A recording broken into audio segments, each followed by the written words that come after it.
Yang terhormat Bapak Kepala Sekolah SMP Negeri 1 Taruang, yang kami hormati Bapak narasumber dalam hal ini Bapak Muhammad Akbar Adnan SPD, yang terhormat Bapak Ibu Guru yang sama-sama berbahagia dan sempat hadir pada hari ini. Assalamualaikum warahmatullahi wabarakatuh. Puji dan syukur kita panjatkan kehadirat Allah Subhanahu wa Ta'ala karena kita masih diberi kesempatan dan kesehatan untuk mengikuti kegiatan aksi nyata budaya positif dari guru penggerak Kabupaten Jeneponto. Dan tak lupa pula kita kirimkan salam dan salawat kepada junjungan Nabiullah Muhammad Sallallahu Alaihi Wasallam, Nabi yang telah membawa kita dari alam kebodohan menuju alam kepintaran seperti sekarang ini. Salam dan bahagia Bapak Ibu guru hebat UPT SMP Negeri 1 Taruang. Adapun susunan acara, yang pertama adalah pembukaan. Marilah kita bersama-sama membuka acara ini dengan membacakan basmalah. Acara selanjutnya sambutan sekaligus pengarahan dan dibuka oleh Bapak Kepala Sekolah UPT SMP Negeri 1 Taruang. Kepada Bapak, waktu dan tempat dengan hormat disilahkan.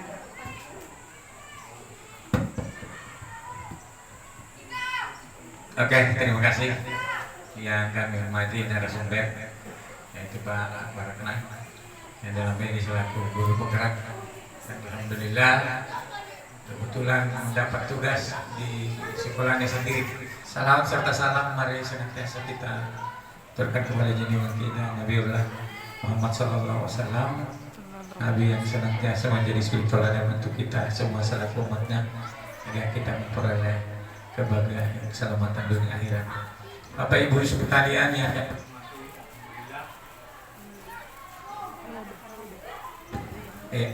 alhamdulillah hari ini Pak Akbar selaku guru penggerak akan memaparkan hal-hal apa saja yang mungkin yang perlu disosialisasikan atau dimantapkan terkait dengan guru penggerak. Dan insya Allah sebentar banyak hal yang akan kita mungkin akan mendapatkan aksi nyata budaya positif yang akan disampaikan oleh Pak Akbar selaku guru penggerak. Mari kita diskusikan sama-sama. Ya mungkin yang belum sepenuhnya paham bisa kita sharing ya. Karena kebetulan Pak Akbar adalah guru yang pertama mendapat kesempatan ya, dan alhamdulillah dia juga dalam hal ini masih diklat sertifikasi ya. Insyaallah mudah-mudahan semua berjalan lancar. Saya kira tidak terlalu panjang dari saya Pak Akbar. Insyaallah sebentar akan dipaparkan panjang lebar oleh Pak Adnan dan masih kita diskusikan dengan baik dengan ucapan Bismillahirrahmanirrahim. Aksi nyata untuk sekolah penggerak dengan resmi kami buka. Bismillahirrahmanirrahim.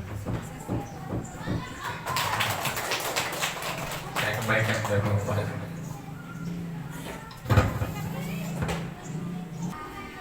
Salam dan bahagia Bapak Ibu guru hebat SMPN 1 Taruang. Diseminasi aksi nyata guru penggerak Kabupaten Jeneponto dalam budaya positif. Untuk acara selanjutnya akan dibawakan oleh narasumber dalam hal ini Bapak Muhammad Akbar Adnan SPD. Dengan hormat disilahkan.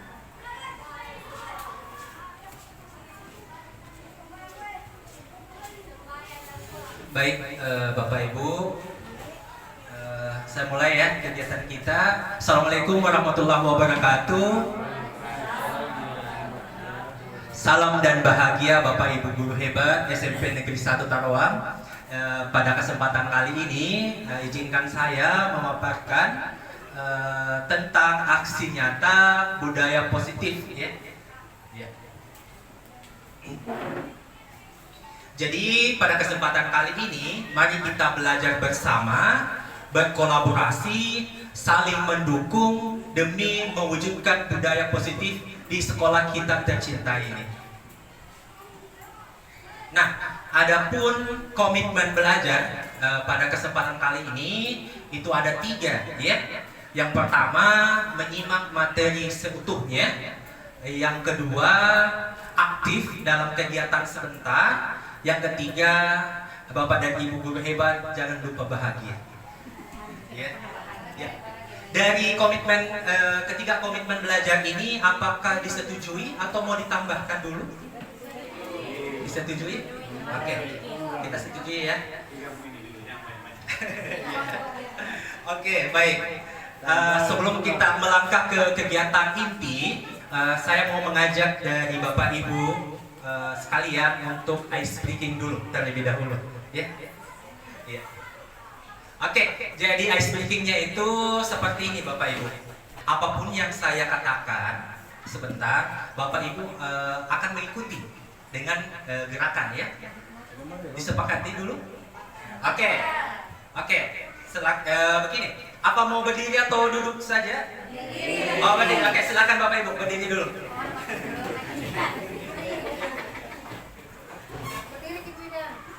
Oke, Bapak Ibu ingat kata kuncinya adalah konsentrasi. Silakan naikkan tangannya ke depan. Oke. Silakan naikkan tangannya ke depan. Konsentrasi. Tangannya ke atas. Ya, naikkan tangannya ke atas. Ingat. Masih saling ingat. Ingat. Naikkan tangannya ke atas. Masih saling begitu. Oke, naikkan tangannya. Ya, kalau dinaikkan tangannya ke atas, ya dinaikannya. Oke, kemudian digoyang-goyangkan. Ya, digoyang-goyang. Stop. Stop. Masih ada. Stop, diam. Oke, kita ulang.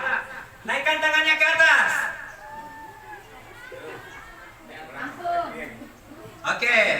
Oke, sudah benar ya? Ya, goyang. Silakan pegang dagunya. Ragu.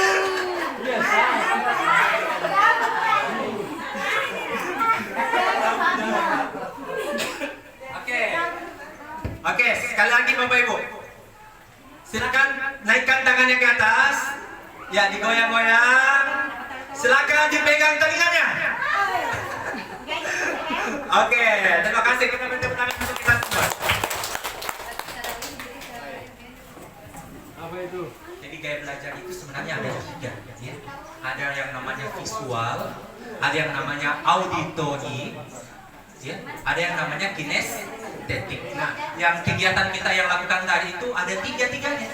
Ya, ada visual, auditori sama kinestetik. Nah, seperti itulah gaya belajar untuk anak-anak kita di dalam kelas Bapak Ibu.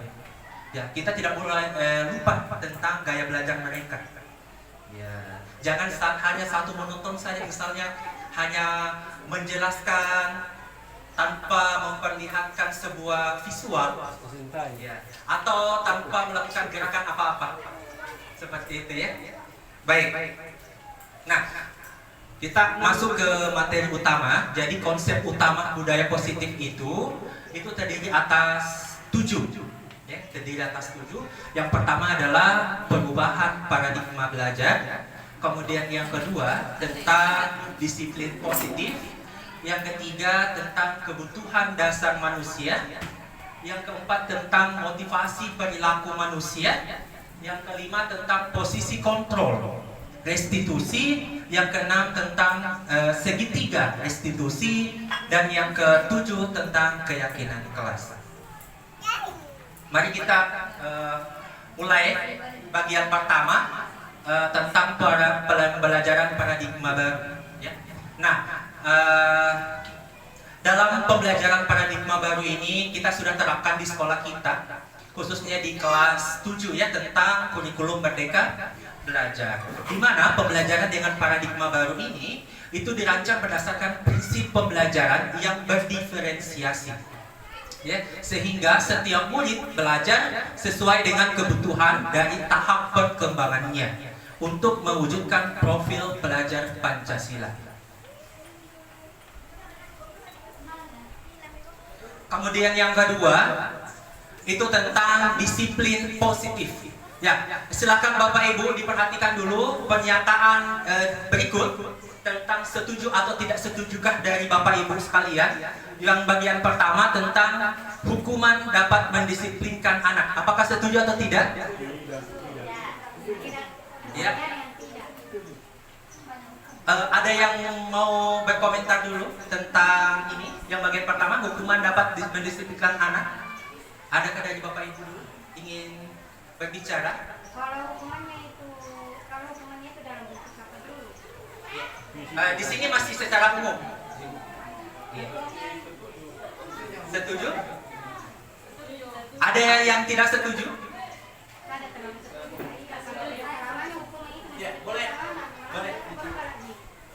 Terima kasih atas kesempatan yang diberikan kepada saya untuk pernyataan setuju tidak setuju dari poin hukuman dapat mendisiplinkan anak. Saya boleh dikategorikan mungkin kurang setuju atau tidak setuju karena melihat fenomena dari apa selama ini dalam lingkup anak saya sendiri pribadi ya, semakin saya sering menghukumnya itu malah semakin tidak membuat dia disiplin karena bentuk hukuman yang diberikan mungkin baik secara mungkin dari walaupun tidak kontak fisik, diberikan tugas atau pekerjaan yang bisa menutupi kesalahannya itu. Terima kasih. Baik. Bismillahirrahmanirrahim. Mengenai setuju atau tidak setuju, hukuman dapat mendisiplinkan anak. Menurut saya setuju. Efek jerah. Yang kedua, ada pertimbangan untuk melakukan kesalahan yang sama. Seperti itu. Terima kasih.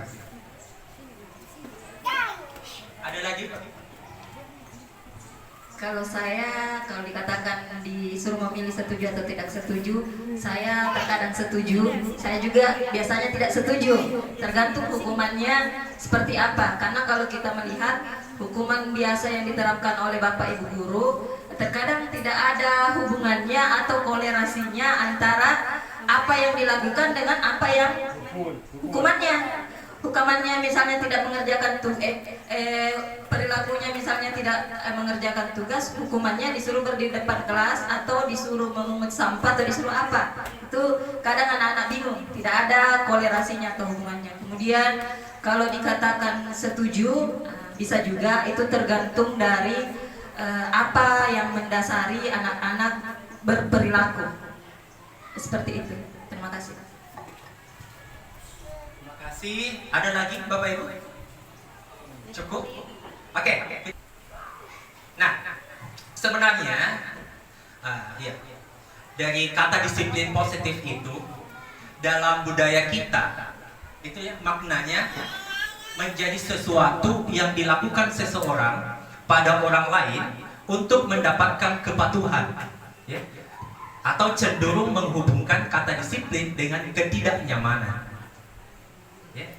Kemudian sebagai pendidik, jadi kita semua ini pendidik, tujuan kita adalah menciptakan murid yang memiliki disiplin diri sehingga mereka bisa berperilaku dengan mengacu pada nilai-nilai kebajikan universal dan memiliki motivasi.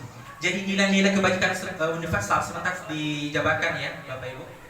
Kita lanjut dulu. Disiplin positif merupakan salah satu cara penerapan disiplin yang bertujuan untuk menentukan kesadaran serta memberdayakan murid untuk melakukan sesuatu tanpa sogokan apapun, ancaman ataupun hukuman. Ya. Sampai di sini ada yang perlu ditanyakan atau kita lanjut dulu? Ya, lanjut. Nah, jadi konsep disiplin dengan identitas gagal itu ada dua Bapak Ibu. Yang pertama adalah hukuman, yang kedua adalah penghargaan. Kita lihat dulu yang hukuman. Hukuman itu cenderung menyakitkan, ya. Kemudian membuat kita tidak nyaman. Kemudian murid merasa takut. Kemudian bersifat memaksa. Berikutnya murid menyembunyikan kesalahan, ya. Dan terakhir murid menjadi rendah diri Nah, ini konsekuensi dari hukuman. Kemudian penghargaan. Ya. Jadi penghargaan itu sebenarnya itu tidak efektif. Ya. Kemudian dapat merusak hubungan atau membuat iri kepada peserta didik yang lain. Kemudian dapat mematikan kreativitas murid lain. Ya, jangan sampai murid tak mau maju, tapi karena dicap nih bahwa kamu ini anak tidak kreatif atau apa dan lain sebagainya. Ya, apalagi dengan kata-kata. Ya. Kemudian dapat merampas hak murid. Kemudian bersifat menghukum dengan sistem ranking. Nah, ini yang paling sering kita lakukan. Tapi sebenarnya perankingan itu dia masuk ke dalam penghargaan yang sebenarnya dilarang. Ya, sangat tidak efektif dengan alasan-alasan tadi. Oke. Kemudian yang kedua, konsep disiplin dengan identitas sukses. Nah, ini juga terbagi menjadi dua. Ya, ada yang disebut sebagai konsekuensi, ada yang disebut sebagai restitusi. Ya, mari kita beda satu-satu. Tentang konsekuensi itu bersifat penguatan dengan jangka pendek. Ya, jangkanya pendek. Kemudian harus perlu dimonitoring dengan terus-menerus dimonitoring. Kemudian adanya stimulus dan respon. Ya, ada pemicu. Ya. Kemudian murid menghormati peraturan.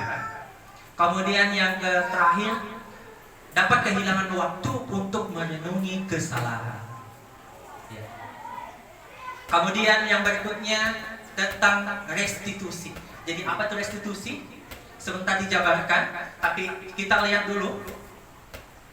Murid dapat bertanggung jawab atas perilakunya. Ya. Kemudian murid itu bisa fokus pada pemecahan masalah jangka panjang. Jadi konsekuensi itu penguatannya jangka pendek. Kalau restitusi itu penguatannya jangka panjang. Kemudian murid menghormati dirinya dan orang lain.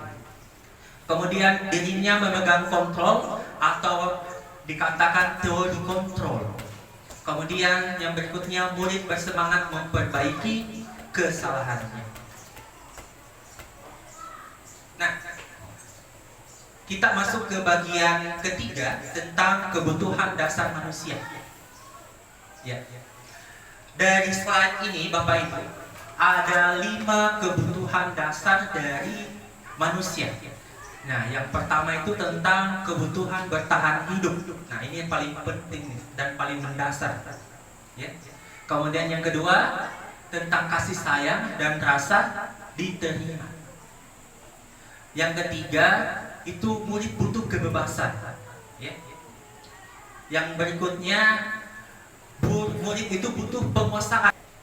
Ya. Yang terakhir tentang murid itu butuh kesenangan. Nah, berdasarkan tadi tentang gaya belajarnya, ada yang kinestetik, audio visual maupun audio. Oke. Baik. Yang keempat tentang motivasi perilaku manusia. Jadi secara umum motivasi itu merupakan dorongan yang timbul pada diri seseorang secara sadar atau tidak sadar untuk melakukan suatu tindakan dengan tujuan tertentu. Jadi motivasi itu muncul beberapa identifikasi.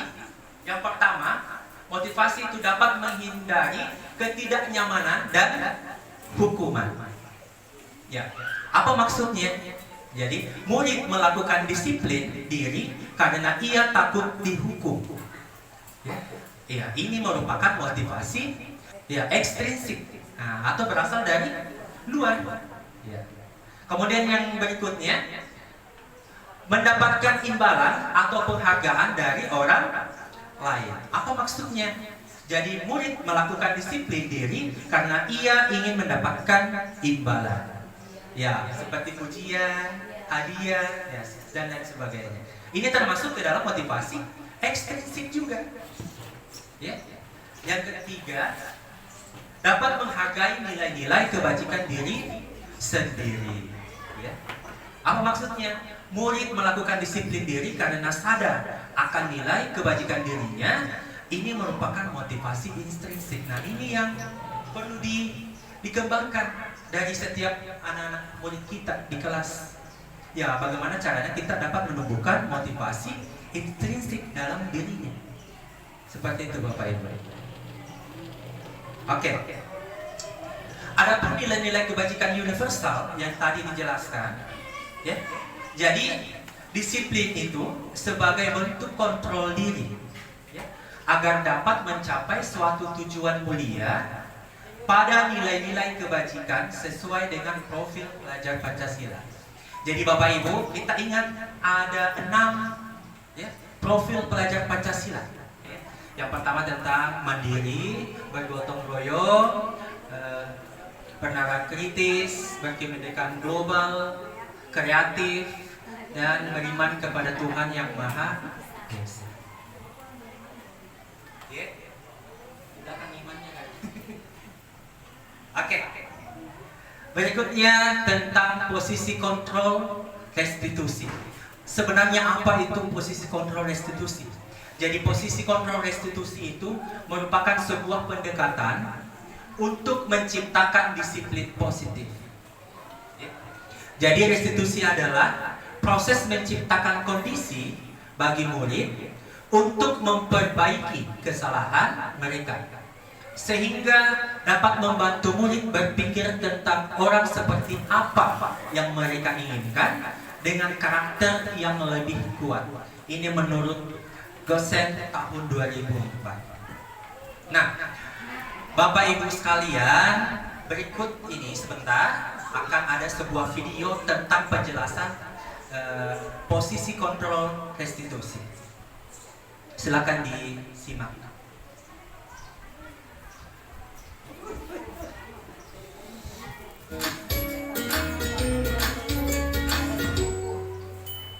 Salam bahagia Ibu dan Bapak guru hebat. Dalam penerapan disiplin positif restitusi, salah satu program yang dikembangkan adalah 5 posisi kontrol. 5 posisi kontrol dalam restitusi adalah proses perjalanan seorang pendidik agar dapat mengenali dirinya. Pada video kali ini, kita akan membahas tentang 5 posisi kontrol yang dikembangkan oleh Diane Gosen dan contoh penerapannya.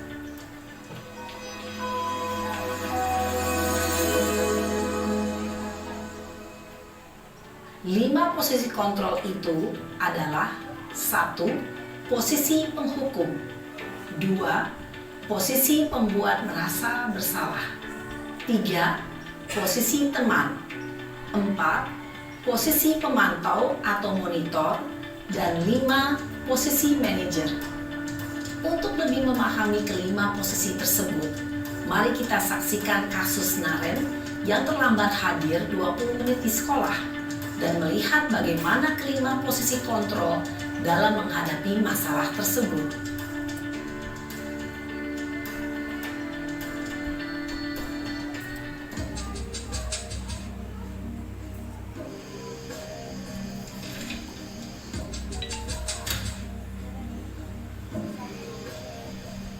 Naren! Sini kamu! Selamat pagi Bu. Selalu terlambat. Kamu deh, pasti terlambat. Maaf Bu, saya Apa? Apa coba? Alasan kamu apa lagi? Kapan sih kamu tidak terlambat? Malas sekali ya kamu jadi anak. saya Dasar pemalas. Gak kapok-kapok sih kamu. Sudah berapa kali terlambat? Sana, kamu keliling lapangan basket 2 kali. kenapa saya harus keliling lapangan basket Bu? Kenapa? Kamu mau lawan ibu? Berani-beraninya jawab. Sudah terlambat, masih berani jawab pula. Sekarang, keliling lapangan basket 5 kali sekalian. Biar kapok. Cepat. Pergi sana ke lapangan basket. Posisi Posisi penghukum biasanya berbicara dengan nada tinggi, menghardik, menunjuk-nunjuk, menyakiti, dan menyindir. Hukuman bisa berupa fisik maupun psikis. Ibu dan bapak guru hebat. Dampak yang terjadi pada murid ketika guru berada pada posisi penghukum adalah murid cenderung akan memberontak, bahkan menyimpan dendam. Aktif dia.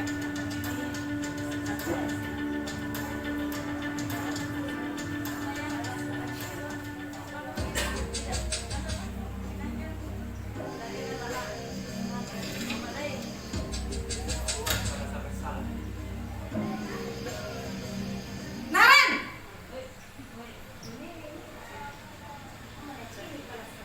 Selamat pagi, Bu. Naren, kamu kenapa terlambat lagi, nak? Ya Tuhan, Naren, kamu senang ya bikin ibu susah ya? Kalau kamu terlambat lagi, nanti ibu yang ditegur bapak kepala sekolah, nak. Disangka ibu tidak bisa membina kamu. Duh, gimana ini? Maaf, Bu. Duh, Gusti Naren, kamu suka ya kalau ibu ditegur bapak kepala sekolah? Terus, sekarang ibu harus tulis apa ini di buku absen? Ini kamu sudah sering terlambat loh. Ibu harus apa coba? Maaf, Bu. Maaf sekali. Ya sudah, lain kali jangan bikin ibu susah lagi ya, nak ya. Ibu tidak akan kuat lagi kalau kamu begini terus. Bisa jantungan kalau ibu ditegur bapak kepala sekolah. Sana cepat ke kelas. Maaf ya, Bu. Maaf sekali. Posisi pembuat rasa bersalah berbicara dengan nada tenang, cenderung lembut. Namun kata-kata yang diutarakan membuat murid merasa menjadi orang yang gagal, memandang buruk dirinya sendiri, merasa tidak berharga, dan tidak sanggup membahagiakan orang lain. Ketika guru mengambil posisi pembuat rasa bersalah, murid akan menganggap dirinya yang bersalah dan ia akan menyimpan emosi negatif tersebut di dalam dirinya.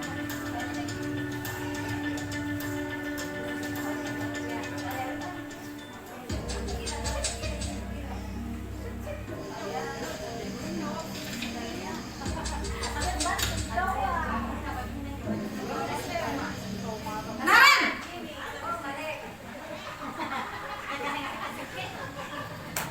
Selamat pagi, Bu.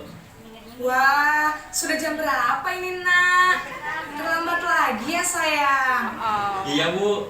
Habis Oh. ibu saya lupa membangunkan saya, Bu. Kamu malah menyalahkan ibu kamu. Kamu bukannya anak yang larinya paling kencang. Kok terlambat sih? Iya, Bu. Saya memang terlambat bangun tadi. Jadi, biarpun saya lari kencang, tetap gak kekejar, Bu. Ya sudah sana. Nanti lain kali larinya lebih kencang lagi ya. Biar gak terlambat lagi. Bikin seneng ibu. Demi ibu. Bisa kan? Bisa lah, Bu. Ya sudah sana masuk kelas. Ibu beresin urusan absen kamu. Kamu ini ada-ada saja. Dalam posisi teman, guru berbicara dengan nada suara ramah, akrab, cenderung bersenda gurau untuk menjaga suasana tetap santai. Murid akan merasa senang, aman, dan akrab dengan guru. Identitas yang tercipta adalah identitas sukses atau berhasil. Namun, perlu diingat, karena ini masih dorongan eksternal, maka ada faktor ketergantungan dari murid kepada orang tertentu. Di sini, guru absennya, sehingga di lain waktu, murid bisa berperilaku baik, namun hanya kepada orang-orang tertentu saja.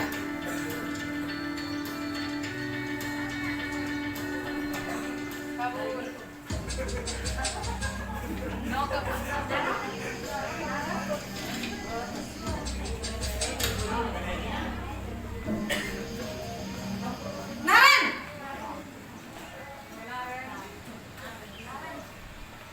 Selamat pagi, Bu.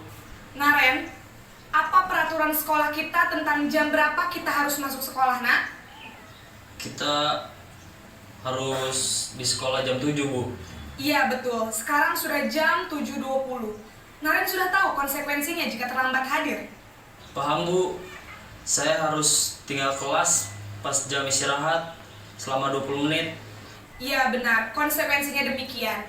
Jadi nanti jam 9.30 pas istirahat, kamu harus tinggal di kelas, kerjakan tugas tambahan untuk ketertinggalan kamu, ya? Baik, Bu. Posisi pemantau mengandalkan penghitungan atau data untuk mengontrol murid. Guru mengarahkan murid berdasarkan peraturan dan konsekuensi.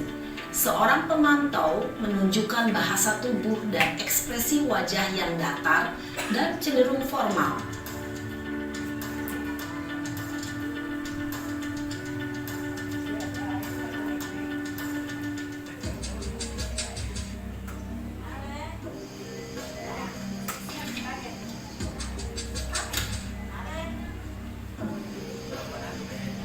Naren!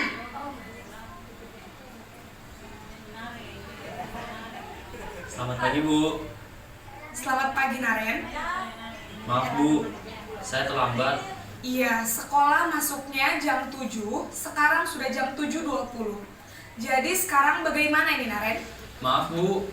Saya lupa setel alarm saya semalam.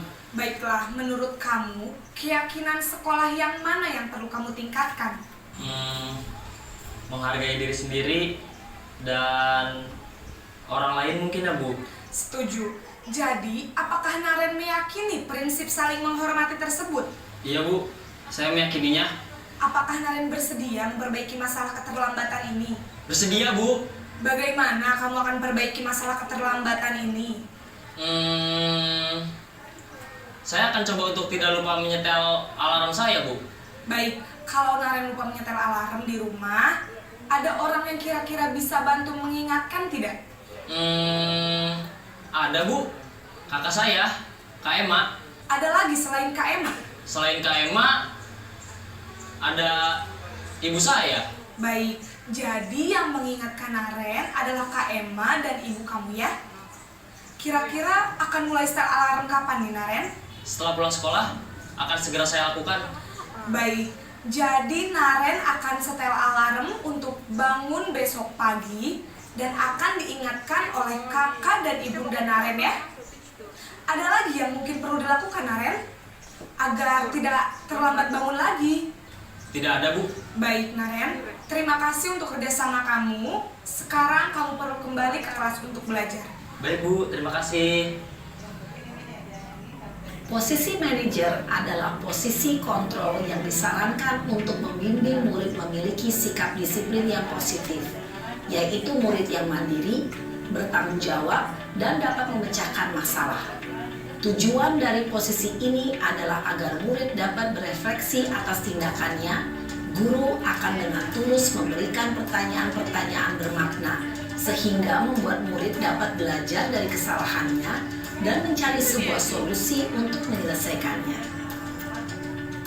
Ibu dan Bapak guru hebat, setelah mengamati adegan kelima posisi kontrol tadi, kira-kira posisi mana yang paling ideal? Posisi mana yang dapat menunjang motivasi intrinsik murid? Ya, tentu posisi manajer. Posisi ini memang posisi ideal yang ingin dituju setiap pendidik.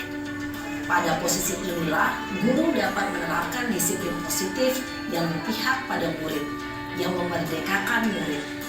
Perjalanan seorang pendidik tentunya tidak mudah untuk sampai pada posisi seorang manajer. Namun, tujuan kita pasti, yaitu menciptakan murid-murid yang mandiri, merdeka, dan bertanggung jawab.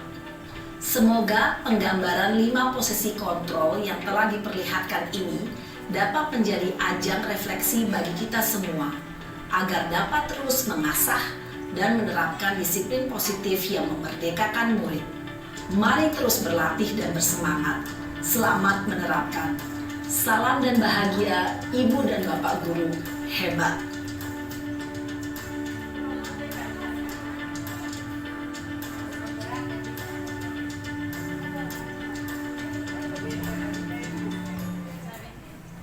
Baik, tadi ada penjelasan tentang 5 posisi kontrol. Ya. Bapak Ibu sudah menyimak.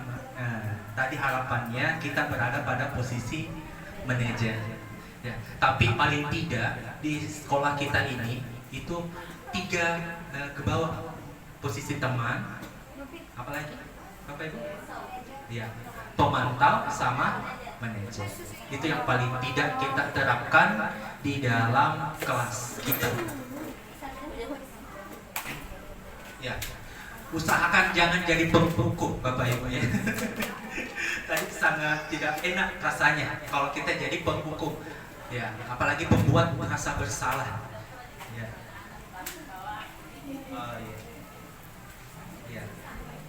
Mungkin dari Bapak Ibu pernah merasakan juga ya, juga bagaimana rasanya menjadi seorang siswa pada saat itu. Oke, selanjutnya Bapak Ibu, jadi penerapan dari 5 posisi kontrol ini, jadi kasus yang pertama itu tentang murid tidak memakai atribut lengkap saat upacara bendera. Ini ada sebuah kasus ya. Nah, kalau kita mau jadi penghukum, pasti kata-katanya patuhi aturan sekolah, lalu berdiri di depan barisan. Nah, itu kata-kata penghukum. Kalau kita menjadi pembuat rasa bersalah, ya, kata-katanya seperti ini Bapak Ibu. Berapa kali Bapak harus memberitahu kamu, Bapak kecewa sama kamu. Ya, itu membuat murid kita merasa bersalah. Kemudian berikutnya teman. Ya, kata-katanya seperti ini. Ayolah yang tertib nak, buat Bapak Ibu guru bangga. Kali ini tidak apa-apa kamu salah. Kemudian pada posisi pemantau, jadi kata-katanya seperti ini. Kamu sudah melanggar apa peraturan dan konsekuensinya dari pelanggaran yang kamu telah lakukan.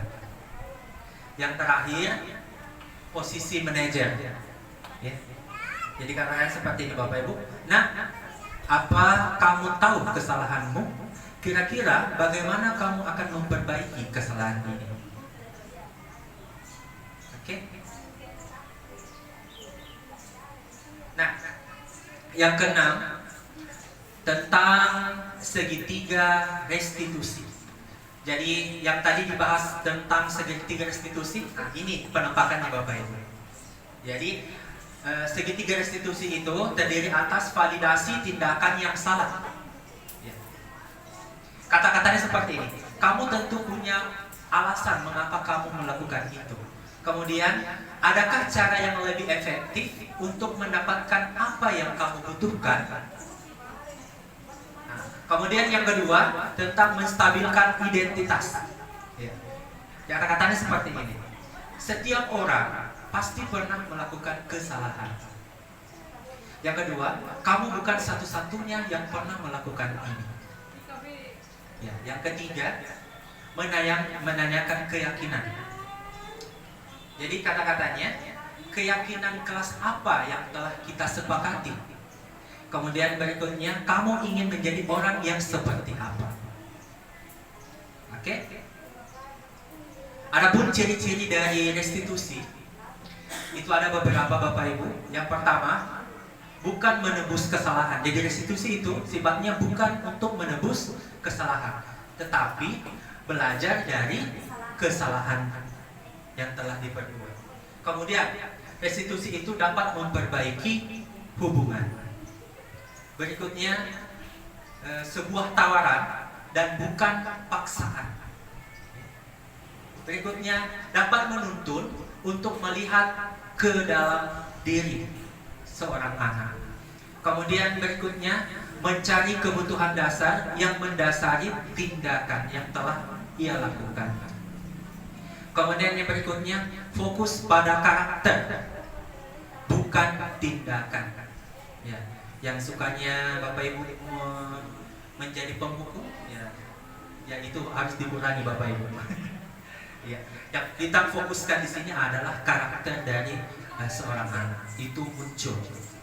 Kemudian yang berikutnya, menguatkan dan fokus pada solusi dari apa yang telah ia lakukan. Oke. Nah, berikut ada perbedaan ya, dari hukuman konsekuensi dan restitusi. Kita munculkan sebuah kasus. Murid sering tidak mengerjakan pekerjaan rumah. Kalau dia hukuman, pasti guru menghukum murid tersebut hormat bendera selama 10 menit. Ya. Kemudian pasti melakukan guru marah dan murid menjadi takut. Kalau dia konsekuensi, guru memberikan konsekuensi untuk mengerjakan PR-nya saat istirahat atau dikerjakan sebanyak 3 kali lipat. Ada yang pernah melakukan ini, Bapak Ibu? Saya rasa tidak ada ya. Ya. Kemudian berikutnya, guru tegas dan murid menghormati peraturan kelas. Ya. Kemudian restitusi. Jadi restitusi itu guru menanyakan keyakinan kelas atau dirinya dan membantu murid menyelesaikan masalahnya. Kemudian berikutnya, guru terbuka dan murid menghormati dirinya dan orang lain. Nah, dari perbedaan hukuman konsekuensi dan restitusi, sebentar, ada sebuah kasus ya. Ini ada sebuah kasus Bapak Ibu, mungkin mari kita pecahkan bersama-sama dari contoh kasus ini. Silakan dibaca dulu selama 5 menit. Ya, baru kita diskusi untuk memecahkan masalah ini.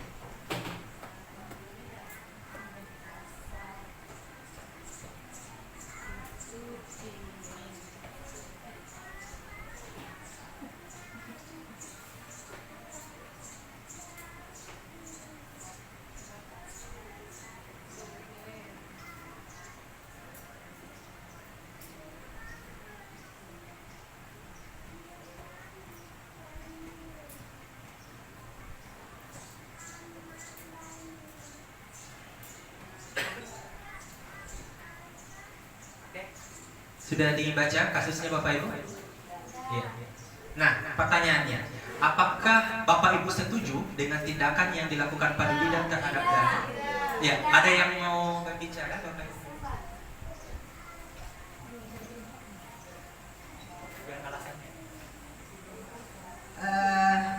Saya tidak setuju dengan apa yang dilakukan Pak Budidam. Karena ini yang pertama anak-anak bisa menjadi malu, kemudian anak tersebut bisa saja menjadi dendam sama Pak Budidam. Kemudian bisa saja anak tersebut malas mengikuti mata pelajaran Pak Budidam. Kemudian yang nomor 2 menurut saya ini adalah hukuman, bukan konsekuensi. Karena kenapa saya katakan hukuman? Karena langsung disuruh naik di depan kelas menjalankan apa hukumannya. Itu sebabnya saya katakan hukuman, bukan konsekuensi. Kalau konsekuensi berarti ditanya dulu apa kesalahan yang dilakukan anak-anak, kemudian bagaimana menyelesaikan masalah yang dihadapi tersebut. Itu menurut saya.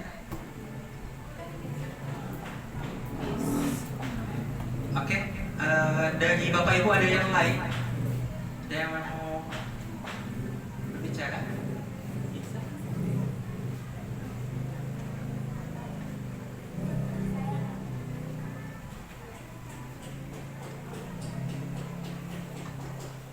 Ya, dari contoh kasus yang ada di atas layar, itu pendapat saya nyaris sama dengan Ibu Salmia, yang bahwasanya yang dilakukan oleh Bapak Guru Doni ini menurut saya adalah suatu hal yang salah. Kenapa? Karena dengan memberikan hukuman kepada anak itu membuat anak hanya merasa takut saja tanpa menyadari kesalahannya, kemudian tanpa anak itu tahu bagaimana merubah atau solusi dari apa yang dilakukan dari kesalahannya itu. Jadi seperti itu. Kemudian untuk yang kedua itu sudah jelas sebuah hukuman ya yang diberikan oleh Bapak Dudidang kepada Doni karena memerintahkan menghukum anak itu berdiri depan kelas. Iya, jadi berupa hukuman. Terima kasih. Oke.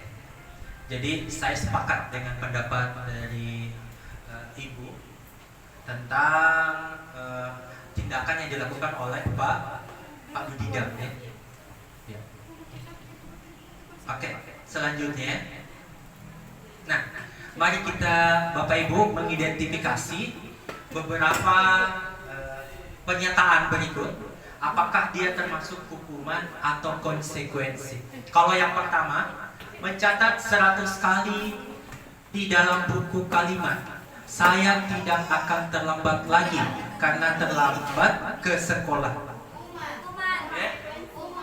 Ya, ada yang jawab hukuman, ada yang jawab konsekuensi. Mungkin bisa dikasih alasan.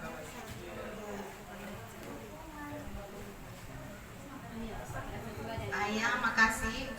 Saya rasa untuk pernyataan di atas mencatat 100 kali di dalam buku kalimat saya tidak akan terlambat lagi, menurut saya itu merupakan hukuman. Ya, alasannya ya karena dia disuruh mencatat 100 kali, itu kayak aksi nyata dari hukuman. Itu menurut saya.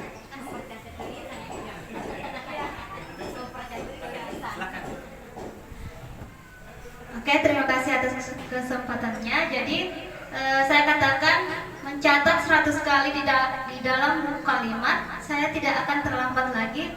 Saya katakan sebagai konsekuensi. Kenapa saya katakan? Karena konsekuensi dengan hukuman itu hampir sama. Yang bedanya adalah tidak secara langsung kita bagaimana ya? Kasih hukuman, tapi kita kasih yang menanyakan lah begitu. Terima kasih. Oke. Ya, sebentar dikoreksi Bapak Ibu ya. Nanti ada sebentar. Kita lanjut dulu. Yang kedua, membersihkan coretan yang dibuatnya di meja tulis. Apakah dia hukuman atau konsekuensi? Ya. Ada yang mau bicara? Alasannya? Iya. Nanti sebentar Jadi ini membersihkan coretan yang dibuat dari meja tulis, menurut saya ini merupakan konsekuensi. Konsekuensi artinya dia harus melakukan menghapus karena dia yang berbuat. Maka itulah konsekuensinya. Siapa yang mau membersihkan kalau bukan dia? Dari antara bukan hukuman tetapi konsekuensi. Terima kasih. Ada yang lain? Bisa lagi. Oh ya. Nada? Debbie? Oke. Kita lanjut ya, Bapak Ibu.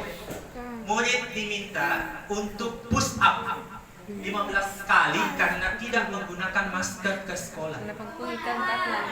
Oke, sepakat semua ya? Oke, berikutnya. Berdiri di depan kelas sambil mengangkat kaki satu karena tidak bisa menjawab pertanyaan. Oke, hukuman. Berikutnya, kehilangan 10 menit jam istirahat untuk mengerjakan tugas karena terlambat datang dan tertinggal pelajaran selama 10 menit. Oke, konsekuensi. Nah, yang terakhir. Lari mengelilingi lapangan basket 2 kali karena terlambat 10 menit untuk mengerjakan PJM. Hukuman. Nah, ini penjelasannya Bapak Ibu dari pernyataan tadi. Jadi mencatat 100 kali di dalam buku kalimat itu adalah sebuah konsekuensi atau sanksi. Kemudian yang kedua, membersihkan coretan yang dibuatnya di meja tulis itu adalah sebuah konsekuensi. Kemudian murid diminta untuk push up selama 15 kali, itu merupakan hukuman.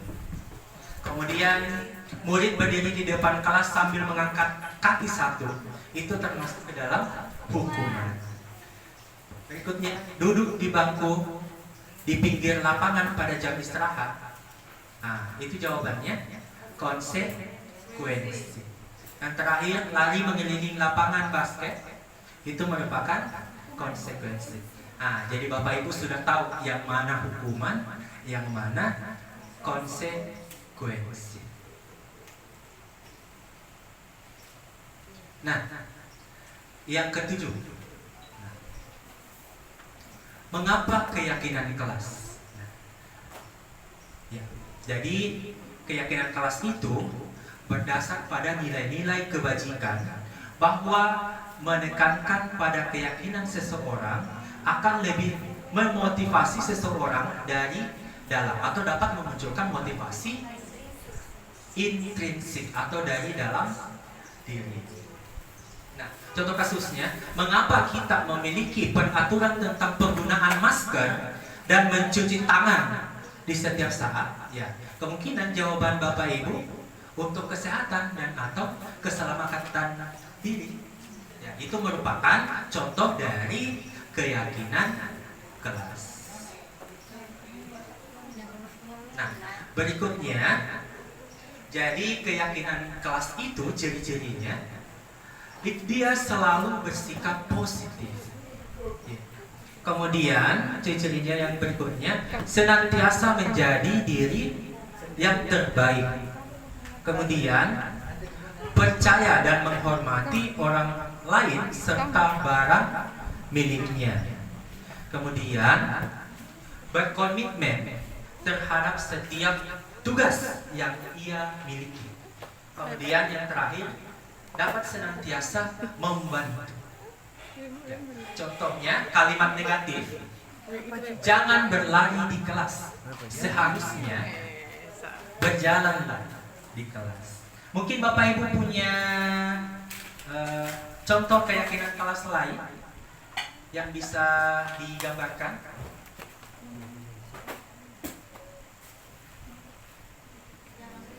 Ya. Ya. Kalau jangan ribut, seharusnya apa? Ya. Itu Dilarang kalimat ribut. negatif. Dilarang ribut. Seharusnya kalimat positifnya. Ya. Sebaiknya diam. Sebaiknya diam. Ada lagi Bapak Ibu? Ya, jangan makan di kelas. Apa? Sebaiknya. Itu solusi atau itu solusi atau keyakinan? Kalau jangan makan di dalam kelas, kalian positifnya apa kira-kira Bapak Ibu?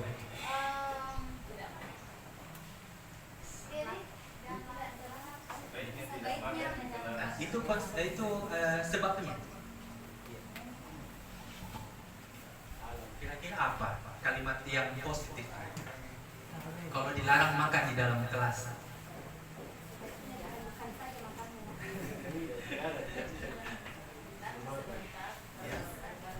Ada yang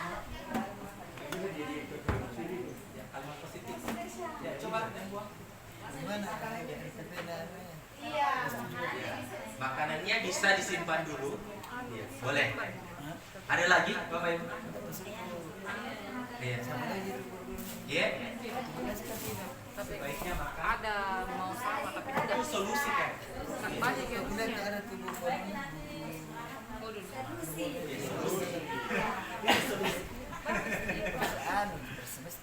Bukan kalimat positif. Oke, ada lagi?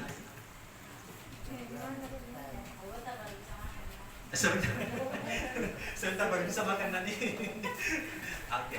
Yang jelasnya dia merupakan kalimat positif. Jangan kata jangan atau tidak boleh. Ya, ya. Tidak boleh makan di kelas. Tidak boleh. Apalagi sambil memarah-marahi. Ya, baiknya, sebaiknya. Ya. Oke. Oke. Jadi mungkin ada dari Bapak Ibu yang mau berefleksi dulu tentang materi tentang budaya positif kita pada kesempatan kali ini.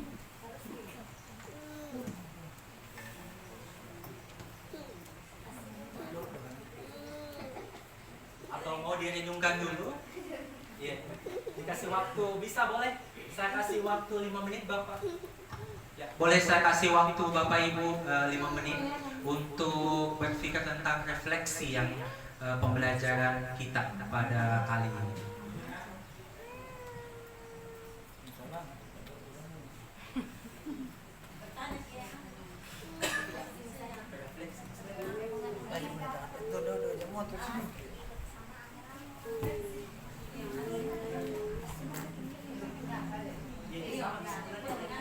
Oke, silakan. Terima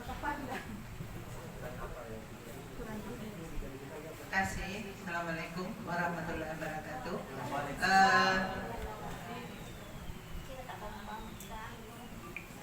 Jadi yang saya dapatkan setelah melihat penjelasan apa yang disampaikan oleh Pak Adnan,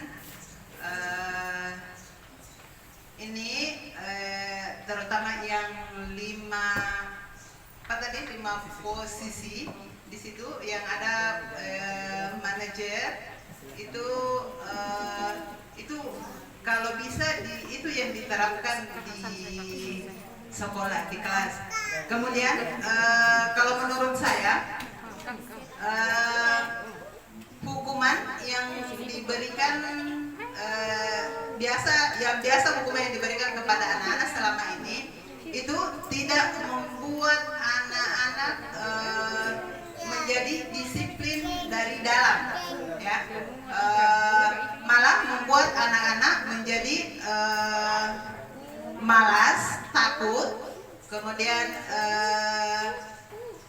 malah tambah ada yang nakal. Kemudian yang saya juga dapatkan dari tadi yaitu namanya konsekuensi. Nah, itu hal yang bagus karena di situ dipaparkan konsekuensi itu harus menanyakan dulu apa yang diinginkan anak-anak, bagaimana caranya, kemudian bagaimana solusi yang ditimbulkan oleh anak-anak tersebut apabila melakukan kesalahan. Jadi dari anak-anak sendiri yang tahu apa konsekuensi yang harus diambil pada saat melakukan kesalahan. Mungkin itu yang saya bisa sampaikan. Makasih. Assalamualaikum warahmatullahi wabarakatuh. Ada yang lain Bapak Ibu yang mau berefleksi atau memberikan saran, masukan tentang materi kita pada kesempatan kali ini? Ya, silakan Bapak Ibu. Terima kasih atas kesempatan yang diberikan kepada saya.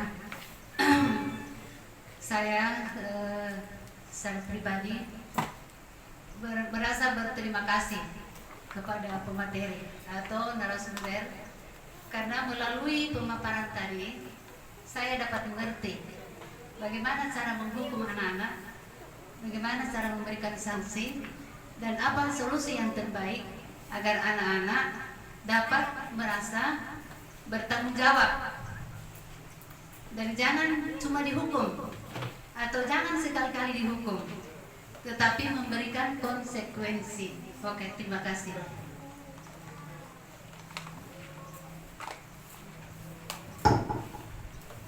Terima kasih Bu Haji. Ada yang lain Bapak Ibu? Lagi yang mau berefleksi? Ya, oke, silakan. Bismillahirrahmanirrahim. Assalamualaikum warahmatullahi wabarakatuh. Jadi terima kasih atas kesempatan yang diberikan Pak. Jadi sedikit saya merefleksi terkait dengan materi yang disampaikan tadi. Saya kira untuk materi itu sangat memberikan hal-hal yang baru yang menurut saya yang selama ini ternyata cara atau metode kita menghukum siswa itu banyak yang negatif, iya, yang keliru, dan seharusnya itu kita posisikan sebagai hal-hal yang positif. Termasuk kalimat yang diberikan tadi yang katanya jangan berlari di kelas. Ternyata kata jangan itu berpengaruh negatif. Justru yang baik itu adalah berjalanlah.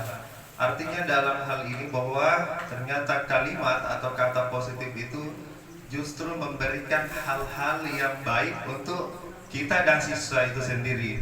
Kemudian untuk metode cara mengajar guru untuk yang disarankan itu ternyata sebagai manajer. Saya kira ini memang yang terbaik karena bukan hanya guru yang bisa memberikan solusi kepada siswa itu sendiri, tetapi siswa bisa menjawab ternyata ini solusi yang bisa saya lakukan untuk memperbaiki kesalahan. Kemudian yang kedua dari yang tiga itu menjadi pemantau atau teman. Saya kira teman-teman guru, jadi ini hal yang mungkin perlu juga kita realisasikan, karena menjadi teman kepada siswa itu memang sangat bisa. Kenapa? Karena dari sana juga kita bisa tahu ternyata siswa ini terlambat karena apa. Mungkin saja dia ternyata menjaga dulu ibunya yang sakit, menyiapkan makanannya dulu, kemudian berangkat ke sekolah, kemudian mungkin saja ada hal-hal lainnya lagi, mungkin karena dia tidak ada kendaraan. Ternyata kita bisa tahu setelah kita menjadi teman dari seorang siswa itu sendiri. Saya kira itu saja. Sekian, wassalamualaikum warahmatullahi wabarakatuh. Oke, terima kasih Bapak Ibu atas refleksi yang telah diberikan pada pembelajaran kita pada pagi hari tentang budaya positif. Jadi sebelum saya akhiri pertemuan kita, saya kutip kata-kata dari Standar Nasional Pendidikan yang menyatakan bahwa dalam penerapan program disiplin positif, hendaknya seorang guru memiliki standar kepribadian profesional dan sosial yang baik, di mana guru mampu berefleksi pada posisi kontrolnya saat ini dan bagaimana perjalanan dirinya sebagai seorang amon atau manajer yang dapat menuntun murid menjadi insan yang mandiri, merdeka, dan bertanggung jawab. Mungkin cukup sekian dulu pemaparan materi saya pada siang hari ini. Saya kembalikan kepada Ibu. Terima kasih Bapak narasumber. Salam dan bahagia Bapak Ibu guru hebat SMP Negeri 1 Taruang. Iya, itulah tadi pemaparan dari narasumber kita dalam hal ini Bapak Adnan SPD, yang kemudian materi dari diseminasi aksi nyata guru penggerak Kabupaten Jeneponto dalam aksi nyata budaya positif ini bisa memberikan kita sesuatu hal yang baru, yang kemudian kita sebagai seorang pendidik itu mampu mengenali bagaimana karakter kita diri sendiri itu dulu, kemudian mampu bagaimana mengetahui karakter siswa kita yang akan kita hadapi, dan kemudian mampu memunculkan dan mengembangkan karakter kita dan kemudian karakter siswa itu sendiri, baik secara intrinsik, ketulusan atau perubahan yang ada pada dasar diri sendiri. Kami dari Keru atau SMP Negeri 1 Taruang mengucapkan banyak terima kasih kepada Bapak narasumber untuk bisa menyempatkan atau meluangkan waktu memberikan kami pembelajaran-pembelajaran baru untuk bisa kami kembangkan, bahkan kami realisasikan untuk menjadi bagaimana seorang pendidik menjadi lebih baik untuk kedepannya. Terima kasih banyak Pak. Dan dengan berakhirnya seluruh rangkaian, maka berakhir pula acara diseminasi kita pada hari ini, dan saya sebagai MC menutup acara ini dengan membaca hamdalah alhamdulillahirabbil alamin dan assalamualaikum warahmatullahi wabarakatuh. Waalaikumsalam warahmatullahi wabarakatuh.